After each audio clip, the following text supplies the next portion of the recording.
Good morning to Mr. Prakash, what you called as a corporate yogi. And regarding the spirituality, I wanted to share just my experiences, which I am there in this field from last 30 years. In 2000, I've been initiated as the Gita Upanishad Okay. by my guru, Gattu Narayana. He was executive chairman of Excel Industries. Okay. And the day one onwards, the day one which I have taken the initiative, my objective is entirely different. My objective is I read the book. When I read the book, I implement it. I execute it. Okay. Because whatever you are writing or reading, it is not there to a self. It should be implemented to the other person. And when you get the result, now you feel that happiness. Yes, I have done it, and what has been implemented, what has been read, it has been done. So whatever I've taken the Gita from my guru, I'm implementing from 2000 onwards. And because your topic is also the CEO in spirituality, I've been as a CEO from last, I think, 20 years. I think CEO means again I was in the academy, the education, as a director principal for 10 years in the Bangalore. I was in Bangalore. And now I'm as a vice chancellor at Pai University, Dehradun. So now regarding the CEO, just I want to give some lines which I prepared myself. The CEO is a sage, gentle, and eligible person. That is because he or she is in pure mind, speech, and action. Okay. Intentions are like seeds from which the tree of life grows, with a trunk of character and the branches of relation, and flowers of speech and fruits of action and the For a moment, though the beauty and the manner of expression overtops the content, a sincere reader, however, cannot escape the genesis omnipresent in the work. Once again, I express my deep respect and gratitude towards the corporate yogi, Prakash, for honoring me this responsibility. I would like to conclude the forward in the very words of Gautam the Buddha, with a reflect my feelings towards corporate yogi, Sri Prakash, and his work at this point of time. Blessed is the birth of Buddha. Blessed is the birth of Buddha. Blessed the teachings of Dhamma. Blessed is the teachings of Dhamma. And blessed is the tapas of faithfuls of Saga. Blessed is the tapas of faithfuls of Sangha, not Saga, Sangha. Om, peace, peace, and peace. And last to my concluding the sentences, CEOs become divine through responsible care towards all protecting right and eliminating non-right is the work of the leader. Thank you. I think you can take over. Thank you, sir. It's indeed my great honor and blessing to have such a, I would say, a learned person talking to me. In fact, for me, it's always giving goosebumps when I speak to academia. Specifically with some work I've done with ICFAI in Chennai, maybe 25, 30, 20 years back or so.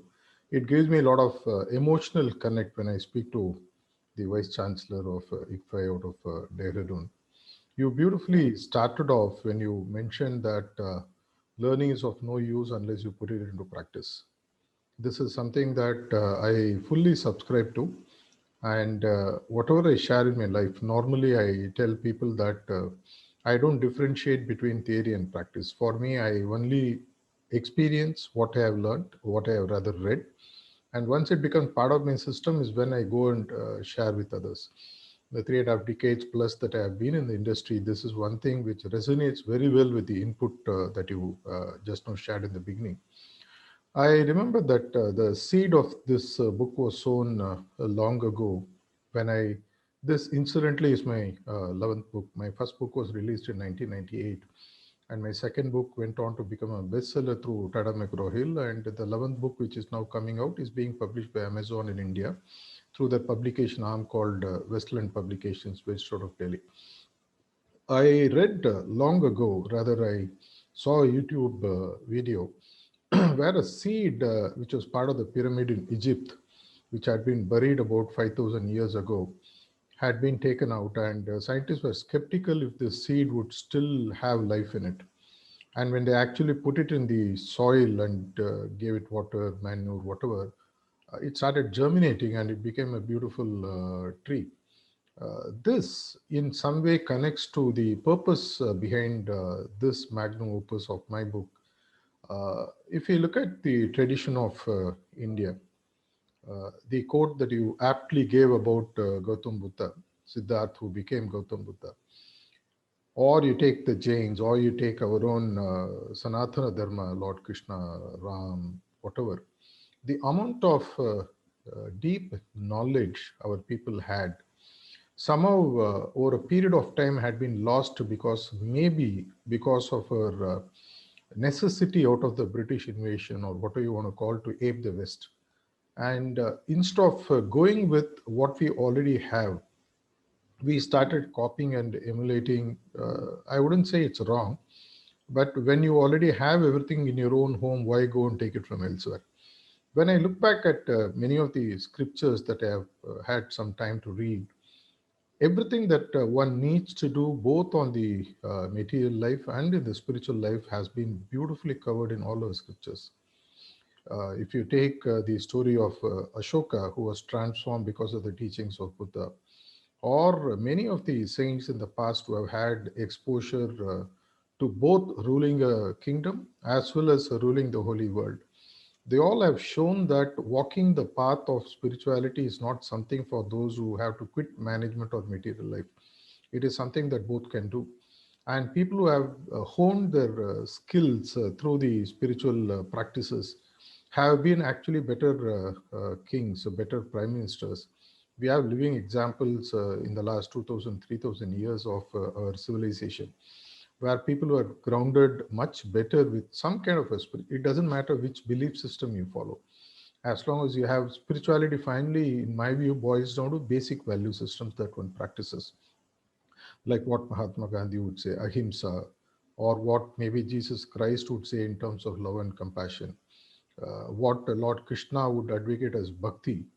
Finally, when we have both, irrespective of our achievements, we still are grounded. And this in this world today, we find it more and more scarce.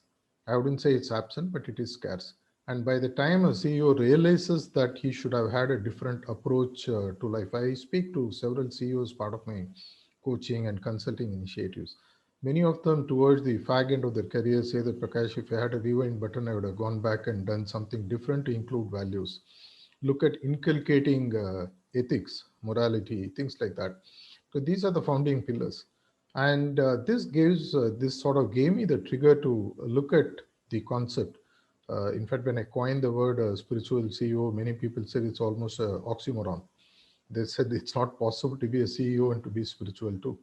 And for that, my definition of spirituality, which I put it in the book also, that a person who is spiritual doesn't mean that he is religious or he follows a specific pattern, but a person who is spiritual is he has an individual vision which aligns to a global vision where everyone, like as they say, Sarvo Jana Sukhino Bhavantu. He wants to be peaceful, happy. He wants others to be peaceful and happy, where we have peaceful coexistence so that all those borders that we have drawn mentally between countries, between religions, between people, all that can be done. And I thought the best person to bring this change is the person who runs a corporate organization, whether it's a government-led initiative or a private-led initiative. These are the people who have access to thousands and thousands of people who they can help to mold their future. And when you drive your business based on values, I have always seen, I have helped several organizations turn around in the last 2.5, 3 decades of my consulting and coaching line experience, which is what helped me to write this book with confidence.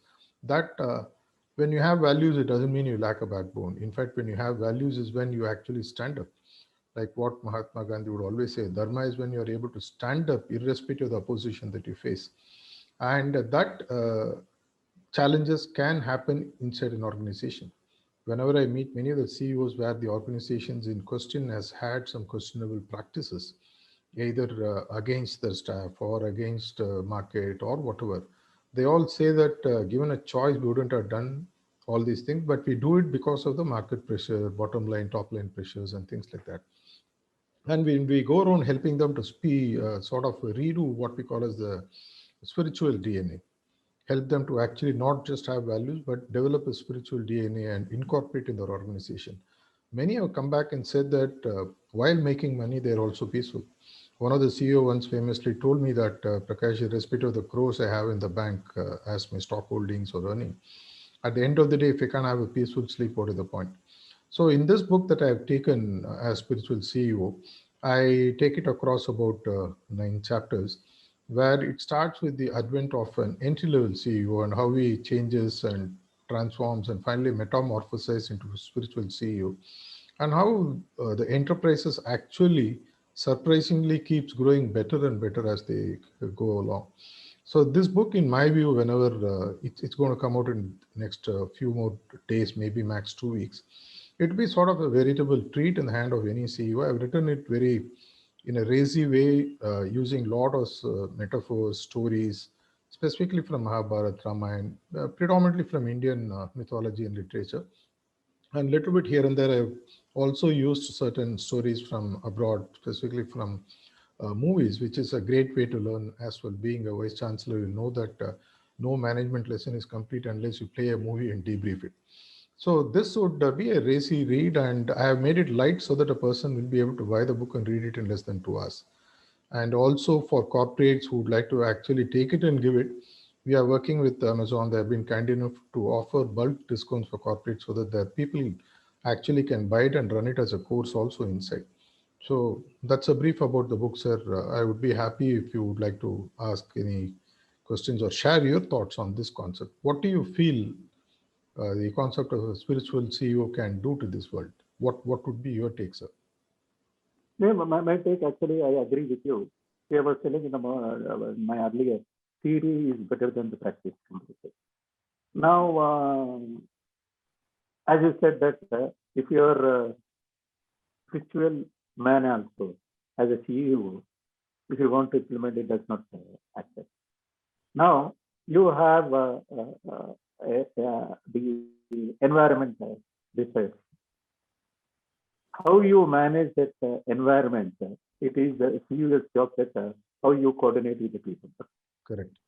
A weak person also has some activity, because I say that he's a CEO and is a weak person in our hands. But without this also, there is we cannot work. Very well said, sir. No. For example, I will give my example, which I think, I don't know it reflects to your book or not. When I came here 2018 in ICFAI Dehradun, it was almost all -11. Okay. There were a lot of issues there, problems were there, gundas were there. Okay. Faculties were not coming into the time classes. They were just punching and going and all the things. Oh, okay. Then I don't know, I think your spiritual with the execution, which I started doing, studying the environment, studying the people, how they manage, what are the qualities of each person completely. And there were issues which came negative to the CEO, which I talk. But I took it as a positive and made it's a learning for us in some places. And believe it or not, sir, I don't know, Prakash, whether you agree or not. I think it took for me 1.5 years. Okay. In 1.5 years, the total, the 25 acres campus has become a positive environment. But the people who used to visit earlier to the university, when they came inside, they said that, sir, kya ho gaya? Then like that, the things have started. I think you may relate this example with the other CEOs, how it has become done. Then the positive impact has started with the environment. Again, environment, I talk about the people. Okay. I talk about the people. I talk about everybody into the company. They started feeling that, yes, we have to do something, positivity. Talent has been taken from each one. They started doing that. And after 2020 June, I think ISWAI Dehradun is the only university which got the world ranking by WURI. The WURI is the world ranking and top one. Yeah. So we started with that completely. And why I gave this example is that I think you said rightly that the spirituality, because I'm Pakka spiritual. Okay. Because I do daily in the morning 45 minutes Sri Chakra. I have Sri Chakra. My mother gave me Sri Chakra. I'm a Sri Chakra Upavasi. I do that completely. Okay. But it does not mean that I'm a modern. Okay. I'm a modern. I'm with the environment, with the people, with the modern age. And the conversion of that spirituality into the execution in the management concept. Whatever I say into the things. When I'm talking in the management, organizational behavior.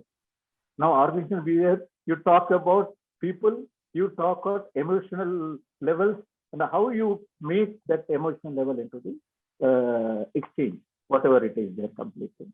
Okay. I think, right, yes, what you said that this, your book might be the Secure CEO, might be mostly helpful for the people who are in the corporate at present.